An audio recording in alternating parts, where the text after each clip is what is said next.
White House now reacting to word that one of the president's top aides was on the brink of resigning. This comes as President Trump faces his first test of a potential natural disaster as Hurricane Harvey hits Texas.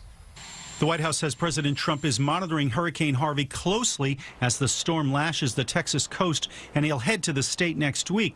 President Trump tweeted this photo of him receiving reports on Harvey's latest track and possible impact.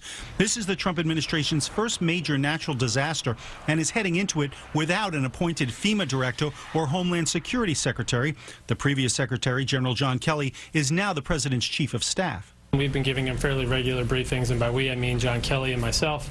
We've also had him in touch with his Secretary of Homeland Security and his FEMA administrator. But the White House is still dealing with a storm of a different kind, the backlash from the president's response to the violent Charlottesville protests from 2 weeks ago. Gary Cohn, the president's chief economic advisor, was by the president's side as Mr. Trump defended some of the people marching with the white supremacists. Cohn told the Financial Times today that the Trump administration must do better in condemning neo-Nazis and white supremacists.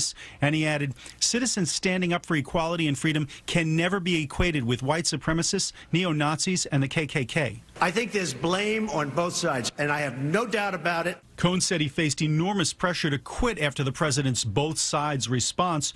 But today, Treasury Secretary Steve Mnuchin said Cohn is firmly on board. Gary and I have known each other for 20 years. I can tell you I'm speaking to him every day. His #1 focus is absolutely working on tax reform with me and getting tax reform done. And Gary's committed to be here and couldn't be more excited about that.